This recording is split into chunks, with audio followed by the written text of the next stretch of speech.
Hello student, आज के इस वीडियो में हम देखेंगे nature of C X bond. That means जो हेलो एल्केन्स में कार्बन टू हेलोजन जो बॉन्ड होता है उसका नेचर कैसा होता है। ठीक है, where C is equal to carbon and X is equal to halogens. ठीक है, halogens means X is equal to fluorine, chlorine, bromine and iodine. ठीक है, हेलोजन्स जो होते हैं वो ग्रुप 17 के एलिमेंट होते हैं। ग्रुप 17 एलिमेंट की जो इलेक्ट्रोनेगेटिविटी होती है वो हाईएस्ट होती है। ठीक है, ग्रुप 17 जो 17 ग्रुप के एलिमेंट्स होते हैं दैट मीन्स हेलोजन्स, इनकी इलेक्ट्रोनेगेटिविटी क्या होती है, हाईएस्ट होती है। ठीक है, electronegativity means attracting capacity of bonded electron towards itself. ठीक है, मीन्स कोई भी बॉन्डेड इलेक्ट्रॉन रहेगा उसको अपनी ओर खींचने की जो कैपेसिटी होती है वो क्या कहलाती है, इलेक्ट्रोनेगेटिविटी। ठीक है, किसको बोलते हैं, बॉन्डेड इलेक्ट्रॉन्स टुवर्ड्स इटसेल्फ,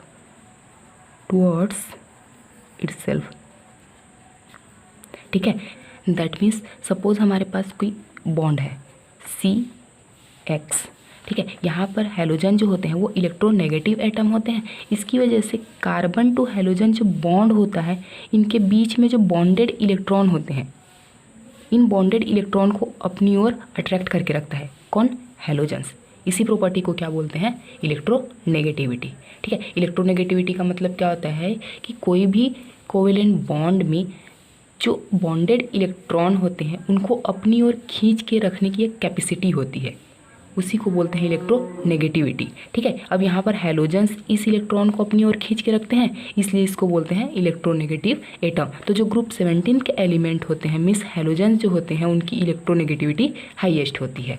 ठीक है, हेलोजन की इलेक्ट्रोनेगेटिविटी ज़्यादा होती है एज़ कम्पेयर टू कार्बन, इसलिए हेलोजन के ऊपर पार्शियली नेगेटिव चार्ज आ जाता है और कार्बन के ऊपर पार्शियली पॉजिटिव चार्ज जनरेट हो जाता है। ठीक है, अब यहाँ पर चार्ज जनरेशन के कारण ही इसका जो नेचर होता है वो पोलर नेचर का होता है।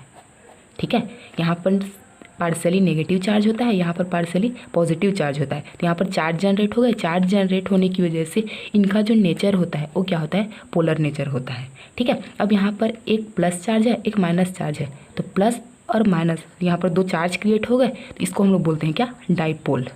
क्या बोलते हैं, डाइपोल। ठीक है, अब हम लोग देखते हैं कि यहाँ पर हेलोजन्स सपोज फ्लोरीन भी हो सकता है, क्लोरीन भी हो सकता है, ब्रोमीन भी हो सकता है या आयोडीन भी हो सकता है। ठीक है, अगर डिफरेंट टाइप के हेलोजन यहाँ पर प्रेजेंट होंगे तो उनकी प्रॉपर्टी क्या होगी, आइए उसको हम लोग देखेंगे। ठीक है, तो सपोज हमारे पास है क्या, कार्बन टू फ्लोरीन।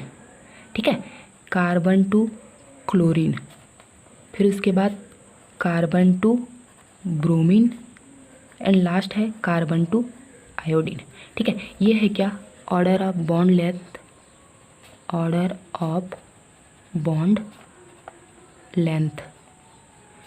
ठीक है, जो डिफरेंट टाइप के हेलोजन कार्बन से अटैच्ड हैं उनका बॉन्ड लेंथ क्या होगा, ये उसका ऑर्डर है। ठीक है, ये क्वेश्चन पूछा भी जाता है कि डिफरेंट टाइप के हेलोजन जब कार्बन से अटैच्ड हों तो उनका बॉन्ड ऑर्डर का सीक्वेंस क्या होता है।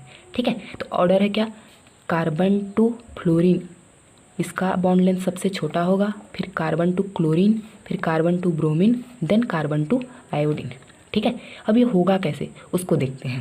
तो सपोज हमारे पास ये एटम है, ये है कार्बन। ठीक है, और सेकेंड एटम है हमारे पास कौन, फ्लोरीन। फर्स्ट हम लोग कार्बन टू फ्लोरीन के लिए देखते हैं, सेकेंड है कौन, फ्लोरीन। ठीक है, ये कार्बन का न्यूक्लियस और ये फ्लोरीन का न्यूक्लियस और ये उन दोनों के बीच का डिस्टेंस, इसी को बोलते हैं हम लोग क्या, bond length, distance between two atoms. यहाँ पर ये एक एटम है कार्बन, ये दूसरा एटम है। ठीक है, अब दोनों के बीच का जो डिस्टेंस होता है ये होता है बॉन्ड लेंथ, किसका, ये कार्बन टू फ्लोरीन का। ठीक है, सेकेंड होता है हमारा क्या, सपोज ये कार्बन एटम और ये दूसरा है क्या, क्लोरीन का। ठीक है, तो यहाँ इनके बीच का जो डिस्टेंस होगा वो बड़ा होगा एज़ कम्पेयर टू फ्लोरीन। क्यों, क्योंकि हम लोग जानते हैं कि ग्रुप में जब भी हम लोग टॉप टू बॉटम आते हैं या अप टू डाउन आते हैं तो साइज इंक्रीज़ होता है। तो फ्लोरीन टॉप पे आता है, फिर आता है कार्बन टू क्लोरीन, क्लोरीन का साइज फ्लोरीन से बड़ा होगा। ठीक है, उसके बाद थर्ड होता है हमारा क्या, ये कार्बन है। नेक्स्ट होता है क्या, ब्रोमीन, इसका साइज और भी बड़ा होगा। अब साइज बढ़ रहा है मतलब उनके बीच का बॉन्ड लेंथ भी बढ़ते जाएगा। ये क्या होगा, कार्बन टू ब्रोमीन।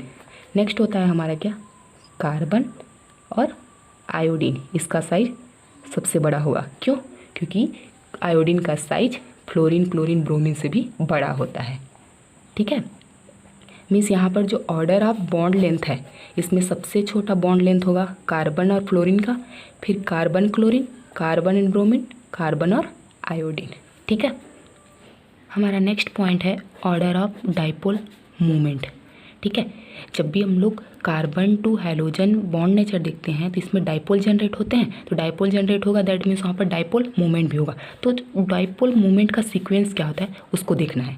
ठीक है, तो डाइपोल मूवमेंट के लिए पहला ये सीक्वेंस ऐसा बनाया गया था क्या, कि कार्बन टू फ्लोरीन, इसका डाइपोल मूवमेंट सबसे ज़्यादा होगा, फिर कार्बन टू क्लोरीन, फिर carbon to bromine, then carbon to iodine. ठीक है, ये होना चाहिए। क्यों, क्योंकि जो डाइपोल मूवमेंट होता है, डाइपोल मूवमेंट को हम लोग डिनोट करते हैं किससे, म्यू से।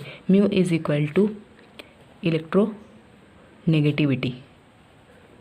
ठीक है, इलेक्ट्रोनेगेटिविटी, जब भी हम लोग इलेक्ट्रोनेगेटिविटी को इंक्रीज करेंगे तो उसका डाइपोल मूवमेंट भी इंक्रीज होगा।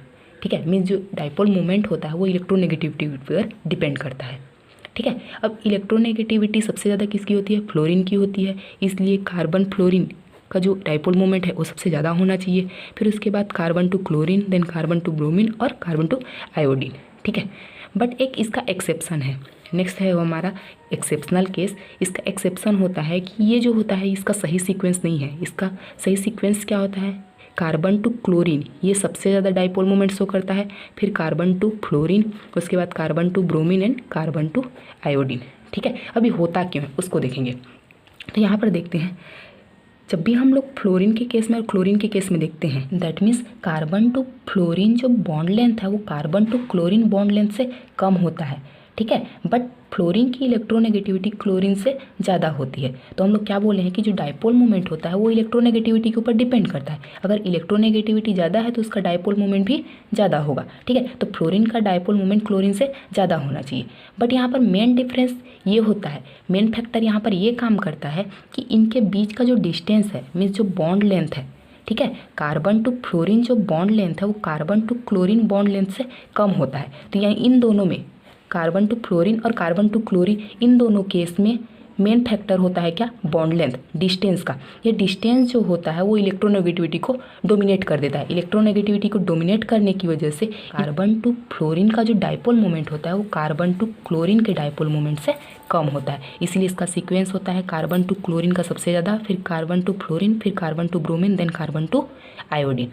ठीक है, मीन्स ये एक एक्सेप्शनल केस है, एक्सपेरिमेंटली ऐसा पाया गया है। ठीक है, तो थ्योरेटिकली उसको हम लोग ऐसे एक्सप्लेन कर सकते हैं। एक बार फिर से देख लेते हैं कि कार्बन टू फ्लोरीन का जो बॉन्ड लेंथ होता है वो carbon to chlorine bond length से कम होता है। ठीक है, बट फ्लोरीन की इलेक्ट्रोनेगेटिविटी क्लोरीन से ज़्यादा होती है। ठीक है, तो फ्लोरीन की इलेक्ट्रोनेगेटिविटी क्लोरीन से ज़्यादा होने की वजह से उसका डाइपोल मोमेंट भी ज़्यादा होना चाहिए। बट यहाँ पर जो बॉन्ड लेंथ होता है वो डोमिनेट कर देता है किसको, carbon to fluorine bond length को। अब बॉन्ड लेंथ को ये डोमिनेट कर देगा, तो डोमिनेट करने की वजह से इसका डाइपोल मोमेंट बढ़ जाता है और इसका डाइपोल मोमेंट कम हो जाता है। ठीक है, थैंक यू।